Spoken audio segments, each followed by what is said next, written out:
ನಮಸ್ಕಾರ ವೀಕ್ಷಕರೇ. ಸುಮಾರು ವರ್ಷಗಳಿಂದ ಒಂದು ಪ್ರಕರಣ ತಾರ್ಕಿಕವಾಗಿ ಒಂದು ಅಂತ್ಯವನ್ನು ಪಡೆದೆ. ಪದೇ ಪದೇ ಬೇರೆ ರೀತಿಯಲ್ಲಿ ಆಯಾಮಗಳನ್ನ ಪಡ್ಕೊಂಡು ಚರ್ಚೆಗೆ ಗ್ರಾಸ ಆಗ್ತಾ ಇದೆ, ತನಿಖೆಗಳು ನಡೀತಾ ಇದೆ. ಆದರೆ ಯಾವುದೇ ಒಂದು ಕನ್ಕ್ಲೂಷನ್ ಕೂಡ ಆ ಒಂದು ವಿಚಾರವಾಗಿ ಬಂದಿಲ್ಲ. ಈ ಒಂದು ವಿಚಾರದ ಬಗ್ಗೆ ನಾನು ವಿಡಿಯೋದಲ್ಲಿ ಮಾತಾಡ್ತಾ ಇಲ್ಲ. ನಾನಿಲ್ಲಿ ಹೇಳ್ತಾ ಇರೋದು ಈ ಒಂದು ಧರ್ಮಸ್ಥಳ ಕ್ಷೇತ್ರ ಏನಿದೆ, ಧರ್ಮಸ್ಥಳ ಕ್ಷೇತ್ರ ಹಿಂದೂ ದೇವಾಲಯನ ಅಥವಾ ಜೈನ ದೇವಾಲಯನ ಅನ್ನೋ ಗೊಂದಲ ಈಗ ಪ್ರತಿಯೊಬ್ಬರಲ್ಲೂ ಶುರುವಾಗಿದೆ. ಏನು ಇದು, ನಾವು ಇಷ್ಟು ದಿನ ಇದನ್ನು ಹಿಂದೂ ದೇವಾಲಯ ಅಂತ ತಿಳ್ಕೊಂಡಿದ್ವಿ. ಅಲ್ಲಿರೋದು ಮಂಜುನಾಥ ಸ್ವಾಮಿ ಅಂದರೆ ಶಿವನ ಸ್ವರೂಪವಾಗಿರೋಂಥ ಮಂಜುನಾಥ ಸ್ವಾಮಿ ಇರೋದ್ರಿಂದ ಅದು ಹಿಂದೂ ದೇವಾಲಯ ಅಲ್ವಾ, ಹೇಗೆ ಅದು ಜೈನ ದೇವಾಲಯ ಆಗುತ್ತೆ ಅನ್ನತ್ತ ಸುಮಾರು ಜನ ಕೇಳ್ತಾ ಇದ್ರು. ಇದಕ್ಕೆ ಸಂಬಂಧಪಟ್ಟಂತೆ ಇದನ್ನು ಮುಜರಾಯಿ ಇಲಾಖೆ ತಗೊಂಡಿದೆ ಅಂತ ನಾವು ಅಂದ್ಕೊಂಡಿದ್ವಿ. ಮುಜರಾಯಿ ಇಲಾಖೆ ಯಾಕೆ ಇದನ್ನು ತಗೊಂಡಿಲ್ಲ, ಯಾಕೆ ಇದು ಮುಜರಾಯಿ ಇಲಾಖೆಗೆ ಸೇರಿಲ್ಲ ಅಂತ ಹೇಳಿ ಸಣ್ಣ ಸಣ್ಣ ಊರುಗಳಲ್ಲಿರುವಂಥ ಉತ್ತಮ ಆದಾಯ ಬರುವಂಥ ದೇವಾಲಯಗಳನ್ನೇ ಕೂಡ ಮುಜರಾಯಿ ಇಲಾಖೆ ಬಿಡೋದಿಲ್ಲ. ಅಂಥದ್ರಲ್ಲಿ ಇಂಥ ದೊಡ್ಡ ಮಟ್ಟದಲ್ಲಿ ಆದಾಯ ಬರುವಂಥದ್ದು, ಪ್ರತಿದಿನ ಲಕ್ಷಾಂತರ ಜನ ಬಂದು ದರ್ಶನವನ್ನು ಮಾಡೋವಂಥದ್ದು, ಕಾಣಿಕೆಗಳನ್ನ ನೀಡೋವಂಥದ್ದು, ಇಂಥ ಒಂದು ದೇವಾಲಯನ ಯಾಕೆ ಮುಜರಾಯಿ ಇಲಾಖೆ ತನ್ನ ಸ್ವಾಧೀನಕ್ಕೆ ತಗೊಂಡಿಲ್ಲ ಅಂತೇಳಿ ತುಂಬ ಜನಕ್ಕೆ ಗೊಂದಲ ಉಂಟಾಗುತ್ತೆ. ಇದನ್ನು ತಿಳ್ಕೋಬೇಕು ಅಂದರೆ ಮೊದಲು ಈ ಧರ್ಮಸ್ಥಳದ ಇತಿಹಾಸ ಆಗಿರ್ಬೋದು, ಅಥವಾ ಇದನ್ನು ಯಾಕೆ ಹಿಂದೂ ದೇವಾಲಯ ಅಂತ ನಾವೆಲ್ಲ ಅಂದ್ಕೊಂಡಿದ್ರು ಕೂಡ ಮುಜರಾಯಿ ಇಲಾಖೆ ಇದನ್ನು ಹಿಂದೂ ದೇವಾಲಯಕ್ಕೆ ಸೇರಿಸ್ಕೊಂಡಿಲ್ಲ ಅನ್ನೋದನ್ನ ಈ ವಿಡಿಯೋದಲ್ಲಿ ತಿಳಿಸ್ತಾ ಇದ್ದೀನಿ. ಧರ್ಮಸ್ಥಳದಲ್ಲಿರುವ ಶ್ರೀ ಮಂಜುನಾಥ ಸ್ವಾಮಿ ದೇವಸ್ಥಾನವನ್ನು ಮುಜರಾಯಿ ಇಲಾಖೆ ವ್ಯಾಪ್ತಿಗೆ ತರಬೇಕು ಅಂತೇಳಿ ಇದಕ್ಕೆ ನೀಡಲಾಗ್ತಿರುವಂಥ ಕೋಟ್ಯಾಂತರ ರೂಪಾಯಿ ದೇಣಿಗೆ ಹಣ ಏನಿದೆ, ಇದು ಸರ್ಕಾರಕ್ಕೆ ಸೇರಬೇಕು. ಯಾವುದೇ ಒಂದು ಕುಟುಂಬಕ್ಕೆ ಅದು ಖಾಸಗಿ ಆಸ್ತಿಯಾಗಿ ಸೇರಬಾರ್ದು ಅಂತೇಳಿ ಸುಮಾರು ನಾಗರಿಕ ಸೇವಾ ಟ್ರಸ್ಟ್ಗಳಾಗಿರ್ಬೋದು ಹೋರಾಟಗಳನ್ನ ಮಾಡಿದ್ದಾರೆ. ಇದನ್ನು ಸೇರಿಸ್ಕೊಳ್ಳಿ ಇದು ಸರ್ಕಾರಕ್ಕೆ ಅಂತೇಳಿ ಮನವಿಗಳನ್ನ ಸಲ್ಲಿಸಿದ್ದಾರೆ. ಆದರೂ ಕೂಡ ಯಾವುದೇ ರೀತಿಯಲ್ಲೂ ಕೂಡ ಈ ಒಂದು ದೇವಾಲಯವನ್ನು ಮುಜರಾಯಿ ಇಲಾಖೆ ತನ್ನ ಸುಪರ್ದಿಗೆ ತಗೊಂಡಿಲ್ಲ. ಕರ್ನಾಟಕ ಹಿಂದೂ ಧಾರ್ಮಿಕ ಸಂಸ್ಥೆಗಳು ಮತ್ತು ದತ್ತಿ ಕಾಯ್ದೆ 1997 ಅಡಿಯಲ್ಲಿ ಸಾರ್ವಜನಿಕ ದೇವಾಲಯವಾಗಿ ತರಬಹುದು ಅಂತೇಳಿ ಹಲವು ಸುಪ್ರೀಂ ಕೋರ್ಟ್ ತೀರ್ಪುಗಳು ಇದ್ದರೂ ಕೂಡ ಈ ಒಂದು ದೇವಾಲಯವು ಖಾಸಗಿಯವರ ಅಧೀನದಲ್ಲೇ ಇದೆ. ಇದು ಜೈನ ಕುಟುಂಬಕ್ಕೆ ಸೇರಿದ ಖಾಸಗಿ ದೇವಾಲಯ ಅನ್ನೋ ವಾದ ಇರೋದ್ರಿಂದ ಈ ಒಂದು ಖಾಸಗಿ ಒಡೆತನದಲ್ಲಿ ಏನಿದೆ ಅವರು ಅದನ್ನು ಸರ್ಕಾರಕ್ಕೆ ಕೊಡ್ತಾ ಇಲ್ಲ. ರಾಜ್ಯ ಸರ್ಕಾರ ಈ ದೇವಾಲಯವನ್ನು ಇನ್ನೂ ಕೂಡ ಉಳಿಗಮಾನ್ಯ ಪದ್ಧತಿ ಏನಿತ್ತು ಅದೇ ರೀತಿಯಾಗಿ ಮಾಡಿಕೊಟ್ಟಿದೆ ಅಂತೇಳಿ ತುಂಬ ಜನಗಳು ಕೂಡ ಇದಕ್ಕೆ ಹೋರಾಟವನ್ನು ಮಾಡಿ ಸುಮ್ಮನಾಗಿದ್ದಾರೆ.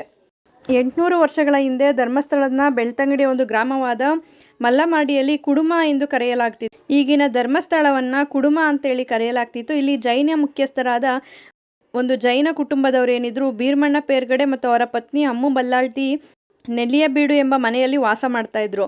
ಇದೊಂದು ದಂತಕಥೆ ಆಗಿರ್ಬೋದು ಅಥವಾ ನಿಜವಾದ್ದೇ ಆಗಿರ್ಬೋದು, ಈ ಒಂದು ಹಿನ್ನೆಲೆ ಇರುವಂಥದ್ದು ಇದಾಗಿರುತ್ತೆ. ಧರ್ಮದ ರಕ್ಷಕ ದೇವತೆಗಳು ಮಾನವ ರೂಪಗಳನ್ನು ಧರಿಸಿ ಧರ್ಮವನ್ನು ಆಚರಿಸಲಾಗುತ್ತಿರುವ ಮತ್ತು ಮುಂದುವರಿಸಬಹುದಾದ ಮತ್ತು ಪ್ರಚಾರ ಮಾಡಬಹುದಾದ ಸ್ಥಳವನ್ನು ಹುಡುಕುತ್ತಾ ಪೇರ್ಗಡೆ ಅವರ ನಿವಾಸಕ್ಕೆ ಬಂದರು. ಅವರ ಅಭ್ಯಾಸದಂತೆ ದಂಪತಿಗಳು ಈ ಪ್ರಸಿದ್ಧ ಸಂದರ್ಶಕರನ್ನು ತಮ್ಮ ಎಲ್ಲ ಸಂಪತ್ತು ಗೌರವದಿಂದ ಆತಿಥ್ಯ ವಹಿಸಿದ್ರು. ಅವರ ಪ್ರಾಮಾಣಿಕತೆ ಮತ್ತು ಔದಾರ್ಯದಿಂದ ಸಂತೋಷಗೊಂಡು ಆ ರಾತ್ರಿ ಧರ್ಮದೈವಗಳು ಪೇರ್ಗಡೆ ಅವರ ಕನಸಿನಲ್ಲಿ ಕಾಣಿಸ್ಕೊಂಡ್ರು. ಅವರು ತಮ್ಮ ಭೇಟಿಯ ಉದ್ದೇಶವನ್ನು ಅವರಿಗೆ ವಿವರಿಸಿದ್ರು ಮತ್ತು ದೈವಗಳ ಆರಾಧನೆಗಾಗಿ ತಮ್ಮ ಮನೆಯನ್ನು ಖಾಲಿ ಮಾಡಲು ಮತ್ತು ಧರ್ಮದ ಪ್ರಚಾರಕ್ಕಾಗಿ ತಮ್ಮ ಜೀವನವನ್ನು ಮುಡಿಪಾಗಿಡಲು ಸೂಚಿಸಿದ್ರು. ಯಾವುದೇ ಪ್ರಶ್ನೆಗಳನ್ನು ಕೇಳದೆ ಪೇರ್ಗಡೆ ಸ್ವತಃ ಮತ್ತೊಂದು ಮನೆಯನ್ನು ನಿರ್ಮಿಸಿಕೊಂಡು ಮತ್ತು ನೆಲ್ಲಿಯಡಿ ಬಿಡುವಿನಲ್ಲಿ ದೈವಗಳನ್ನು ಪೂಜಿಸಲು ಪ್ರಾರಂಭಿಸಿದರು. ಪೇರ್ಗಡೆಯವರ ಮುಂದೆ ಕಾಣಿಸಿಕೊಂಡ 4 ದೈವಗಳಾದ ಕಲರಾಹು, ಕಲರ್ಕಾಯಿ, ಕುಮಾರಸ್ವಾಮಿ ಮತ್ತು ಕನ್ಯಾಕುಮಾರಿ ಪವಿತ್ರೀಕರಿಸಲು ಪ್ರತ್ಯೇಕ ದೇವಾಲಯಗಳನ್ನು ನಿರ್ಮಿಸಿದರು. ಅಲ್ಲದೆ ದೈವಗಳ ದೈವವಾಣಿಗಳನ್ನಾಗಿ ಕಾರ್ಯನಿರ್ವಹಿಸಲು 2 ಉದಾತ್ತ ವ್ಯಕ್ತಿಗಳನ್ನು ಮತ್ತು ದೇವಾಲಯಗಳ ಕಾರ್ಯನಿರ್ವಾಹಕ ಮುಖ್ಯಸ್ಥರಾಗಿ ಪೇರ್ಗಡೆ ಅವರ ಕರ್ತವ್ಯಗಳಿಗೆ ಸಹಾಯ ಮಾಡಲು 4 ಯೋಗ್ಯ ವ್ಯಕ್ತಿಗಳನ್ನು ಆಯ್ಕೆ ಮಾಡಲು ಪೇರ್ಗಡೆಗೆ ಸೂಚಿಸಲಾಯಿತು. ಪ್ರತಿಯಾಗಿ ದೈವಗಳು ಪೇರ್ಗಡೆ ಅವರ ಕುಟುಂಬಕ್ಕೆ ರಕ್ಷಣೆ, ಹೇರಳವಾದ ದಾನ ಮತ್ತು ಕ್ಷೇತ್ರಕ್ಕೆ ಹೆಸರುವಾಸಿಯಾಗಿರುವ ಭರವಸೆಯನ್ನು ನೀಡಿದರು. ಪೇರ್ಗಡೆ ಅವರ ಇಚ್ಛೆಯಂತೆ ದೇವಾಲಯಗಳನ್ನು ನಿರ್ಮಿಸಿದ್ರು. ಆಚರಣೆಗಳನ್ನು ನಿರ್ವಹಿಸಲು ಬ್ರಾಹ್ಮಣ ಪುರೋಹಿತರನ್ನು ಆಹ್ವಾನ ಮಾಡಿದ್ರು. ಈ ಪುರೋಹಿತರು ಸ್ಥಳೀಯ ದೈವಗಳ ಪಕ್ಕದಲ್ಲಿ ಶಿವಲಿಂಗವನ್ನು ಸ್ಥಾಪಿಸಲು ಪೇರ್ಗಡೆ ಅವರನ್ನು ಕೇಳಿಕೊಂಡ್ರು. ನಂತರ ದೈವಗಳು ಮಂಗಳೂರಿನ ಬಳಿಯ ಕದ್ರಿ ಮಂಜುನಾಥ ದೇವಾಲಯದಿಂದ ಶಿವನ ಲಿಂಗವನ್ನು ಪಡೆಯಲು ತಮ್ಮ ಸಾಮಂತರಾದಂತಹ ಅಣ್ಣಪ್ಪ ಸ್ವಾಮಿಯನ್ನು ಕಳಿಸಿದ್ರು. ತರುವಾಯ ಲಿಂಗದ ಸುತ್ತಲೂ ಮಂಜುನಾಥ ದೇವಾಲಯವನ್ನು ನಿರ್ಮಿಸಲಾಯಿತು. ಅಣ್ಣಪ್ಪ ಬೆಟ್ಟ ಅಂತ ಏನಿದೆ, ಅವರು ಅಣ್ಣಪ್ಪ ಸ್ವಾಮಿಯನ್ನು ಅಲ್ಲಿನ ಸಾಮಂತರು ಅಂತ ಹೇಳಲಾಗ್ತಿದೆ. ಅಂದರೆ ಅಲ್ಲಿನ ದಿಕ್ಪಾಲಕರಾಗಿರ್ಬೋದು ಅಥವಾ ಆ ಕ್ಷೇತ್ರದ ರಕ್ಷಕರು ಅಂತೇಳಿ ಕರೆಯಲಾಗ್ತಿತ್ತು. ಇದೊಂದು ಹಿಂದೂ ಧಾರ್ಮಿಕ ಸಂಸ್ಥೆಯಾಗಿದೆ. ಈ ದೇವಾಲಯದ ದೇವತೆಗಳು ಮಂಜುನಾಥ ಸ್ವಾಮಿ ಎಂದು ಕರೆಯಲ್ಪಡುವ ಹಿಂದೂ ದೇವರು ಶಿವ, ಹಿಂದೂ ದೇವತೆ ಅಮ್ಮನವರು, ತೀರ್ಥಂಕರ ಚಂದ್ರಪ್ರಭ ಮತ್ತು ಜೈನ ಧರ್ಮದ ರಕ್ಷಣಾತ್ಮಕ ದೇವರುಗಳಾದ ಕಲರಾಹು, ಕಲರ್ಕಾಯಿ, ಕುಮಾರಸ್ವಾಮಿ, ಕನ್ಯಾಕುಮಾರಿ ಮತ್ತು 16ನೇ ಶತಮಾನದಲ್ಲಿ ದೇವಾಲಯದ ಆಗಿನ ಆಡಳಿತಾಧಿಕಾರಿಯಾದಂಥ ದೇವರಾಜ ಹೆಗಡೆ ಅವರ ಕೋರಿಕೆಯ ಮೇರೆಗೆ ಹಿಂದೂ ದ್ವೈತ ಸಂತ ವಾದಿರಾಜ ತೀರ್ಥರು ಈ ದೇವಾಲಯವನ್ನು ಪುನರ್ ಪ್ರತಿಷ್ಠಾಪನೆ ಮಾಡಿದ್ರು. ಈ ದೇವಾಲಯದ ವಿಶಿಷ್ಟವೆಂದು ಪರಿಗಣಿಸಲಾಗಿದೆ, ಏಕೆಂದರೆ ದೇವಾಲಯದಲ್ಲಿನ ಅರ್ಚಕರು ಮಾಧ್ವ ಬ್ರಾಹ್ಮಣರು. ಅವರು ವೈಷ್ಣವರು ಮತ್ತು ಆಡಳಿತವನ್ನು ಪೇರ್ಗಡೆ ಎಂಬ ಜೈನ ಬಂಟ್ ಕುಟುಂಬ ನಡೆಸುತ್ತಿದೆ. ಪೇರ್ಗಡೆ ಕುಟುಂಬವು ದೇವಾಲಯದ ಸೃಷ್ಟಿಕರ್ತ ವಂಶಸ್ಥರಾದ ಜೈನ ಬಂಟ ಕುಟುಂಬವಾಗಿದೆ. ಬಿರ್ಮನ ಪೇರ್ಗಡೆ ಮತ್ತು ಅವರ ಪತ್ನಿ ಅಮ್ಮು ಬಲ್ಲಾಲ್ಟಿ ದೇವಾಲಯದ ಆನುವಂಶಿಕ ಟ್ರಸ್ಟಿಗಳಾಗಿದ್ದಾರೆ. ಅಂದರೆ ಇವರಿಂದನೇ ಈ ಒಂದು ದೇವಸ್ಥಾನ ಸ್ಥಾಪನೆ ಆಯಿತು ಅನ್ನೋದಾಗಿ ಹೇಳಲಾಗ್ತಿದೆ. ಹಿರಿಯ ಪುರುಷ ಸದಸ್ಯ ಧರ್ಮ ಅಧಿಕಾರಿಗಳಾಗಿ ಸ್ಥಾನವನ್ನು ವಹಿಸಿಕೊಳ್ಳುತ್ತಾನೆ ಮತ್ತು ಹೆಗ್ಗಡೆ ಎಂಬ ಬಿರುದನ್ನು ಬಳಸುತ್ತಾನೆ. ಈ ಒಂದು ಕುಟುಂಬದಲ್ಲಿ ಯಾರು ಹಿರಿಯ ಮಗ ಇರ್ತಾರೆ ಅವರಿಗೆ ಈ ಒಂದು ಆಡಳಿತಾಧಿಕಾರಿಯ ಪಟ್ಟವನ್ನು ಕೊಡಲಾಗುತ್ತೆ ಮತ್ತು ಅವರಿಗೆ ಹೆಗ್ಗಡೆ ಅನ್ನೋ ಬಿರುದನ್ನು ಕೂಡ ಕೊಡಲಾಗುತ್ತೆ.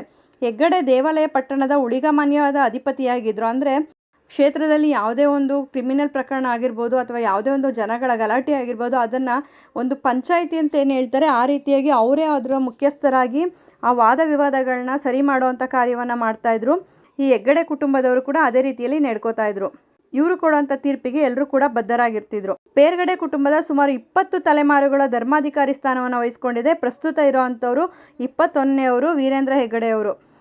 ಯಾರೆಲ್ಲ ಈ ಒಂದು ಧರ್ಮಾಧಿಕಾರಿಗಳಾಗಿದ್ರು ಅಂತ ಹೇಳೋದಾದರೆ ವರ್ಮಣ್ಣ ಹೆಗ್ಗಡೆ, ಪದ್ಮಯ್ಯ ಹೆಗ್ಗಡೆ, ಚಂದಯ್ಯ ಹೆಗ್ಗಡೆ, ದೇವರಾಜ ಹೆಗ್ಗಡೆ, ಮಂಜಯ್ಯ ಹೆಗ್ಗಡೆ, ಚಿನ್ನಪ್ಪ ಹೆಗ್ಗಡೆ, ಚಂದಯ್ಯ ಹೆಗ್ಗಡೆ, ದೇವಪ್ಪ ರಾಜ ಹೆಗ್ಗಡೆ, ಅನಂತಯ್ಯ ಹೆಗ್ಗಡೆ, ವೃಷಭಯ್ಯ ಹೆಗ್ಗಡೆ, ಗುಮ್ಮಣ್ಣ ಹೆಗ್ಗಡೆ, ವರದಯ್ಯ ಹೆಗ್ಗಡೆ, ಚಂದಯ್ಯ ಹೆಗ್ಗಡೆ, ಕುಮಾರಯ್ಯ ಹೆಗ್ಗಡೆ, ಚಂದಯ್ಯ ಹೆಗ್ಗಡೆ, ಮಂಜಯ್ಯ ಹೆಗ್ಗಡೆ, ಧರ್ಮಪಾಲ ಹೆಗ್ಗಡೆ, ಚಂದಯ್ಯ ಹೆಗ್ಗಡೆ, ಮಂಜಯ್ಯ ಹೆಗ್ಗಡೆ. ಹೀಗಿರುವಂಥ ವೀರೇಂದ್ರ ಹೆಗ್ಗಡೆಯವರ ತಂದೆ ಏನಿದ್ದಾರೆ ರತ್ನವರ್ಮ ಹೆಗ್ಗಡೆಯವರು 1976ರ ಸಮಯದಲ್ಲಿ ಈ ಒಂದು ಬಾಹುಬಲಿ ವಿಗ್ರಹ ಏನಿದೆ ಅದನ್ನು ಸ್ಥಾಪನೆ ಮಾಡೋದಕ್ಕೆ ಶುರು ಮಾಡ್ಕೊತಾರೆ. ಈ ರೀತಿಯಾಗಿ ಒಂದು ಹೆಗ್ಗಡೆ ಕುಟುಂಬ ವಂಶಪಾರಂಪರ್ಯವಾಗಿ ಅಂದರೆ ಇವರು ಜೈನ ಕುಟುಂಬಕ್ಕೆ ಸೇರಿರುವಂಥವ್ರು. ಇವರ ಪೂರ್ವಜರು ಈ ಒಂದು ದೇವಸ್ಥಾನನ ಸ್ಥಾಪನೆ ಮಾಡಿದ್ರು ಅನ್ನೋ ಉದ್ದೇಶದಿಂದ ಈ ಒಂದು ದೇವಸ್ಥಾನ ಜೈನ ಸಮುದಾಯಕ್ಕೆ ಸೇರಿರೋದು ಅಂತ ಹೇಳಲಾಗ್ತಾ ಇದೆ. ಆದರೆ ಇಲ್ಲಿ ನಡೆಯುವಂಥ ಆಚರಣೆಗಳು ಎರಡು ಧರ್ಮಕ್ಕೂ ಸೇರಿರುವಂಥದ್ದು. ಎರಡು ಧರ್ಮದವರು ಇಲ್ಲಿ ಹೆಚ್ಚಾಗಿ ಬರುವಂಥದ್ದು. ಈ ಕರ್ನಾಟಕದಲ್ಲಿ ಇರುವಂಥ ಶಿವನ ದೇವಾಲಯದಲ್ಲಿ ಶಿವನ ಭಕ್ತರು ಹೆಚ್ಚಾಗಿ ಬರುವಂಥದ್ದು ಈ ಒಂದು ಧರ್ಮಸ್ಥಳ ಮಂಜುನಾಥ ಸ್ವಾಮಿಗೆ ಆಣೆ ಪ್ರಮಾಣಗಳಿಗೆ ಹೆಸರುವಾಸಿಯಾದಂಥ ಧರ್ಮಕ್ಕೆ ಹೆಸರಾದಂಥ ಮಂಜುನಾಥ ಸ್ವಾಮಿ ದೇವಸ್ಥಾನ ಇದು ಹಿಂದೂಗಳ ಪವಿತ್ರ ಧಾರ್ಮಿಕ ಸ್ಥಳ ಅಂತಲೇ ಹೇಳ್ಬೋದು. ಈ ಒಂದು ದೇವಸ್ಥಾನ ಮುಜರಾಯಿ ಇಲಾಖೆಗೆ ಸೇರಿದರೆ ಇದರಿಂದ ಬರುವಂಥ ಕೋಟ್ಯಾಂತರ ರೂಪಾಯಿ ಆದಾಯದಿಂದ ಅಭಿವೃದ್ಧಿಯನ್ನು ಹೆಚ್ಚಾಗಿ ಕಾಣ್ತಾ ಇತ್ತು. ಅದು ಸಾರ್ವಜನಿಕ ಅಭಿವೃದ್ಧಿ ಆಗ್ತಾ ಇತ್ತು. ಈ ಒಂದು ಕಾರಣದಿಂದಾಗಿ ಈ ಒಂದು ದೇವಸ್ಥಾನವನ್ನು ಅವರು ಜೈನ ಟೆಂಪಲ್ ಅಂತೇಳಿ ಗುರುತು ಮಾಡಿ ಮುಜರಾಯಿ ಇಲಾಖೆಗೆ ಸೇರದೇ ಇರೋದಕ್ಕೆ ಕಾರಣ ಆಗಿರುವಂಥದ್ದು. ಒಂದು ಮಾಹಿತಿ ಉಪಯುಕ್ತ ಆಗಿದೆ ಅಂತ ಭಾವಿಸ್ತೀನಿ. ಮತ್ತಷ್ಟು ಮಾಹಿತಿಗಾಗಿ ನಮ್ಮ ಚಾನಲನ್ನು ಲೈಕ್ ಮಾಡಿ, ಶೇರ್ ಮಾಡಿ. ಹೊಸದಾಗಿ ನೋಡ್ತಾ ಇರೋರು ಸಬ್ಸ್ಕ್ರೈಬ್ ಮಾಡಿಕೊಂಡು ನೋಡಿ. ಕಾನೂನಿನ ಮಾಹಿತಿಗಳನ್ನು ನೀವು ತಿಳ್ಕೊಳ್ಳೋದಲ್ಲ, ಮತ್ತೊಬ್ಬರಿಗೂ ಕೂಡ ಇದನ್ನು ಹಂಚಿ. ಧನ್ಯವಾದಗಳು.